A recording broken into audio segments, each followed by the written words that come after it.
Hey, hey, we're live. We're back. Oh, dang, I kicked my tripod. Oops. I would say we'll fix it in post, but we are very much live.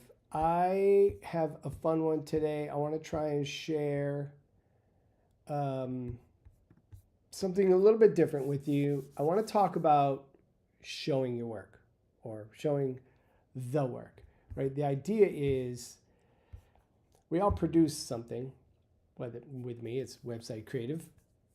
With you, it might be copy or social graphics or video or motion graphics, or it could be literally, it could be anything. And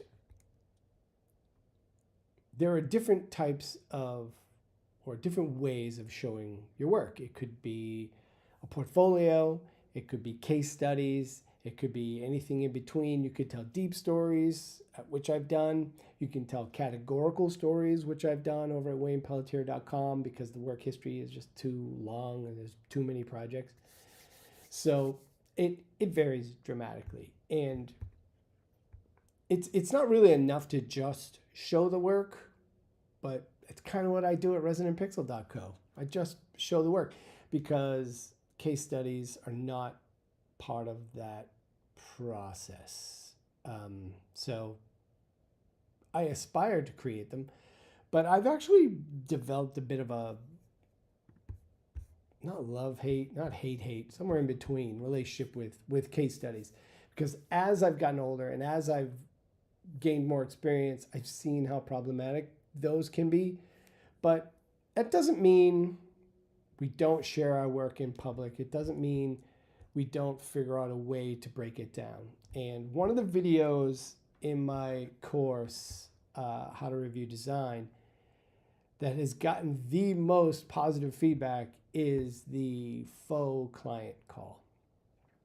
I would have done a real client call, but I haven't gotten a client to agree to be recorded and on call because nobody wants to be that vulnerable. It makes perfect sense. So essentially what I've done is I have a presentation. I was putting some portfolio graphics together for another resource, and I thought, oh, I really should talk about how to do this on the show and take a look at that. So here we are.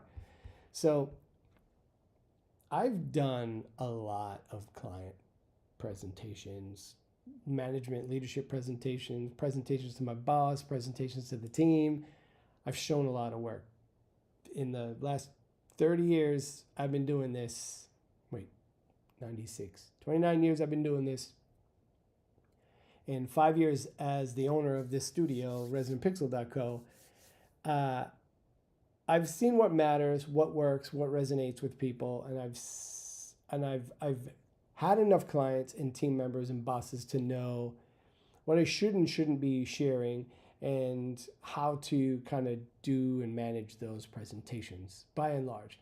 And I also pretty much know my gut's pretty good now. It's pretty polished on when something's working and when something is not. Rarely surprised. It still happens. Look, humans are complex and it still largely happens.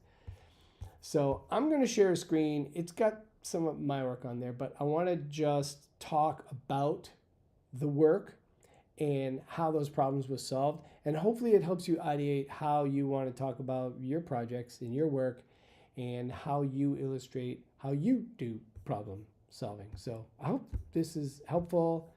I wasn't sure about this, but I got real excited at the last minute because I think, oh crap, this might actually be kind of cool. So I have a Canva window here. Is it gonna? That's not Canva. Those are my notes. I'm going to go back to my main scene here. All right. I think it's just going to show the one right behind. Yeah, that's what it's doing. Okay. So I put these graphics together and they follow a pattern.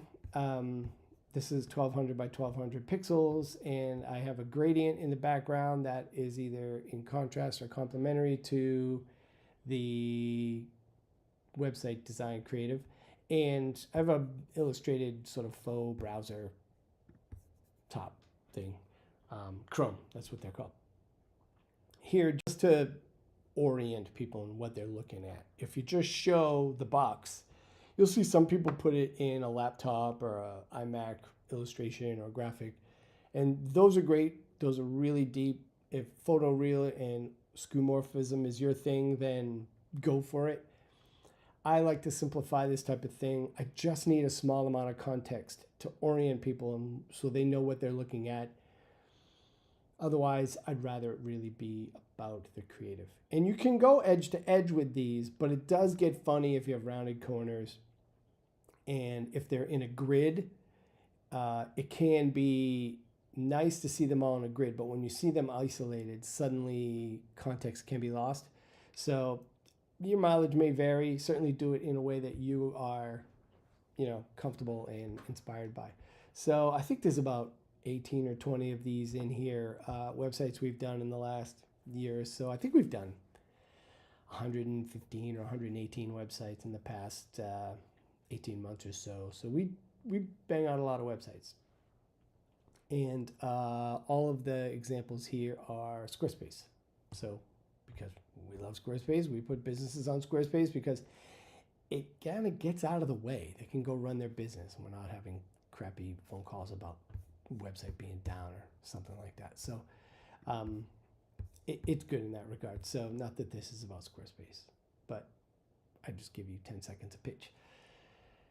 The Bureau of Digital is an interesting one. It's a really big community of digital agency owners. Not all digital, but basically agency owners and leaders. You have leadership for design, project management, account management, all kinds of people in the marketing agency, app development agency world. And a dramatic rebranding with bold colors. And when we got the brand guidelines, I really was inspired by the colors and by the use of large, colorful areas in the guidelines deck, and pulled that forward into the website. You can't see it here, but these little feathers, this row here, 4 rows of colorful shapes, horizontal shapes, animate left to right as you scroll. It's pretty cool, and the birds fly off when you scroll. This website's not live yet. Super excited. It's supposed to go live on August 1st, so in 29 days or so. Very much looking forward to that. So here, it's a community. It's a Slack group. They do a lot of in-person events in real life where people that work in a similar capacity can get together and strategize, see what's working, what's not working, commiserate. Like, there's a lot of great reasons to get together IRL. So this next example I wanted to share is a landing page. It's a one-page website where they're trying to generate leads or interest by people who actually are, again, agency leaders, to participate in research so that they can improve the quality of their research and the depth of their surveys, and also provide great results back to that community, because that is also the product of the company. And just a really cool, deep web page. This one's going to go live soon as well. G2 Services is an interesting one. They are, as I understand it, the largest installer or reseller or whatever you call it of commercial flooring, I think, in the country, definitely in the Southeast. And they do dealerships. So there's tons of really great tile and marble and incredible flooring. Because, dealerships are always so nice, right? They have shiny marble. Hotel lobbies, they do other spaces too. And really made this, it was important to me that we made this all about photography, because their target market is general contractors. And the way a general contractor is going to think about, bringing on a construction contributor or partner to some degree, and it is going to be to say, I want confidence in the results.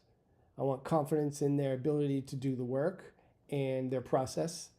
And that's, and contractually, obviously, they got to meet on price. But I thought that photography was going to be the way to go. And their old website was kind of old looking. It had some photography. It had some sliders that were overcompressed and really not doing a great job of showing the work itself. Not that this particular photo does, but there's a ton of photography on this website and video.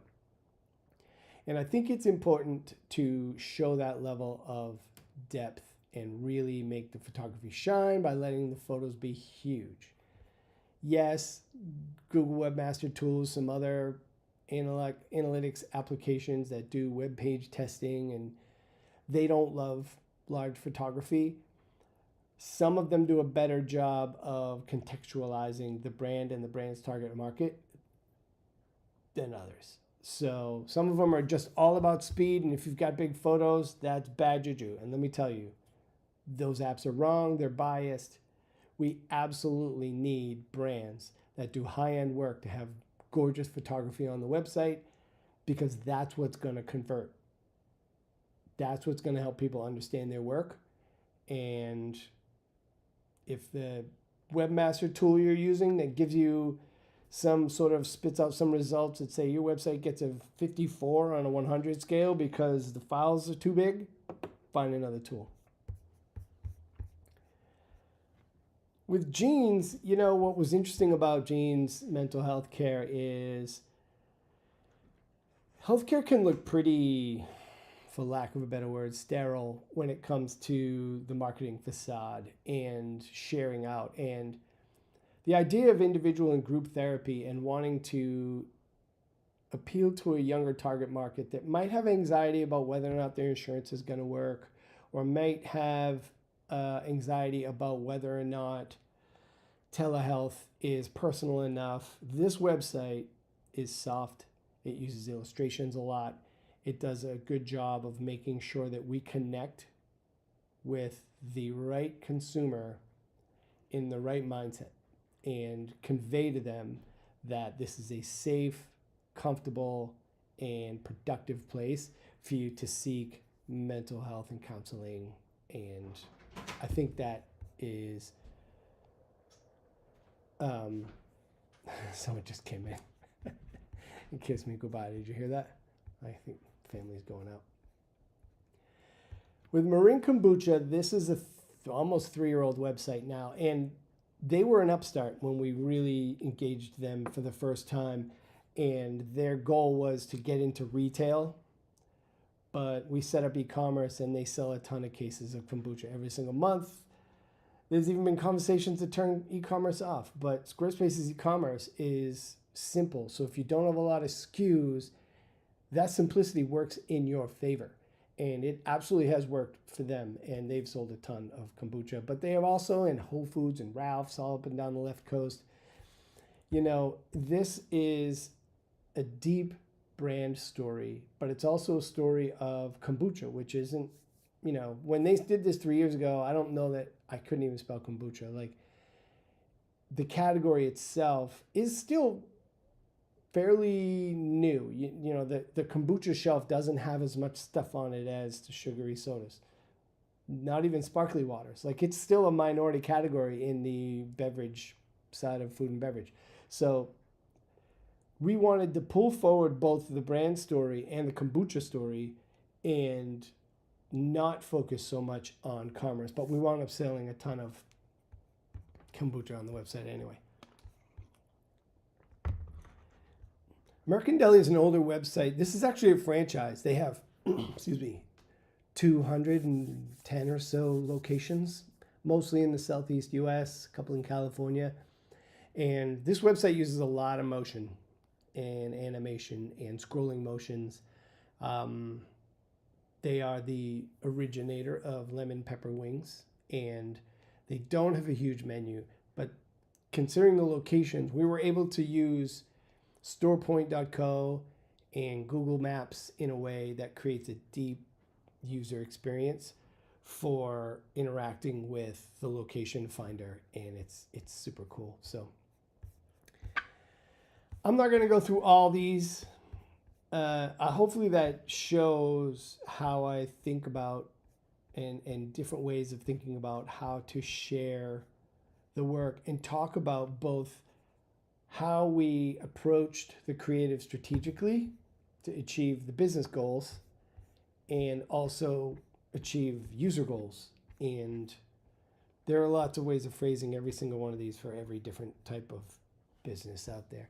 But in general, I think that having a stack of documents that is not just a portfolio, but like I don't hesitate to walk through somebody a list of creatives like this in order to help them gain an understanding of not just the work that we do, which is it's good work, but also gain an understanding of how we problem solve, how we think, how we deliver, and set expectations. So it's extremely productive process.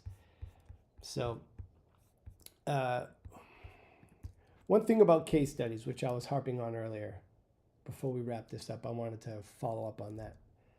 I don't hate case studies. Case studies are great. But I find that my industry, and not just design, I think copywriting, a lot of animation, video, there are people who will try to take credit for any lift in performance and give it to their work. And I love it. I get it. When it's real, when it's true, if it's accurate, you got apples to apples comparison, go for it. But it's problematic when it comes to websites because the media inputs, the amount of social posts they do, the amount of paid search they do, their keyword strategy in paid search, their SEO strategy, the amount of content they do or don't add, the number of inbound links, lots of things affect traffic and performance, not just what is on the web pages. And that's why I'm reluctant to take credit for any lifts. And that's why case studies are difficult to write because, yeah, I'll tell you, we made the website nicer. And I think it resonates with people in a meaningful way that it benefits the business in a positive way. I don't doubt that at all. But just because the new website has more traffic than the old website, I can't generate traffic. A website is a tree in the woods. We have to show it to people. We got to bring people to it to get them to climb it. And saying that we redesigned this site and there was a 50% lift in conversions is making the assumption that all external factors are unchanged.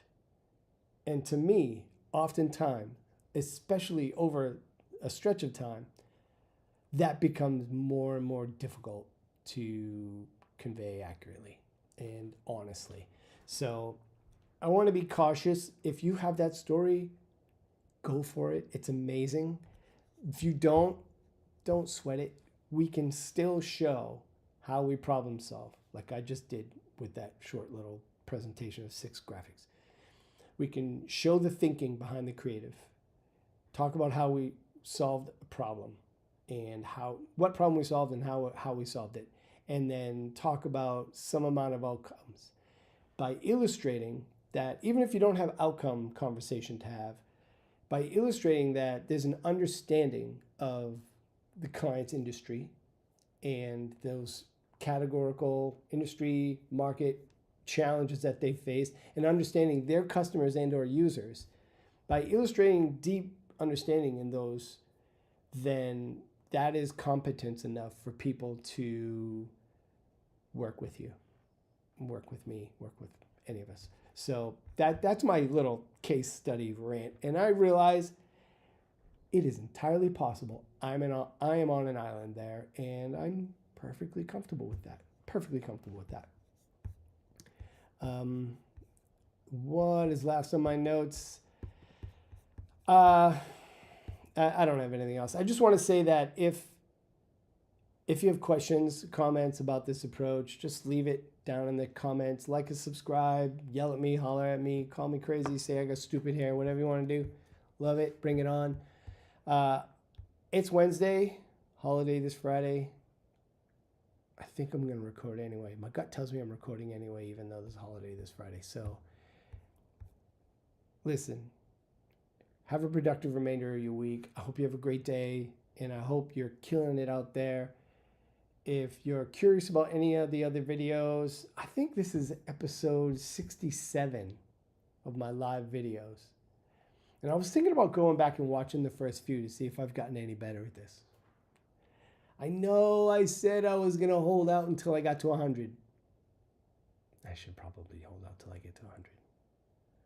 But it's not impossible that there's been improvement. So anyway, thank you for watching. Have a great week, remainder of your week. Have a great day. And like, subscribe, leave a comment. And I will talk to you on Friday, July 4th, the 4th of July. We'll see. 4th of July. I'm on the fence, but I think I'm going to do it. I don't have a thumbnail. I didn't do a thumbnail moment. And now I'm 20 minutes in. I'm going to say, show your work. Blasting guns? No, that's stupid. How about show your work? Like raise a roof? What? I don't know. That's all stupid. I'm out. I don't have an idea for a thumbnail today. Don't do an hour-long client presentation before going live on YouTube. That's the lesson I've learned today. That is the number one lesson I've learned today.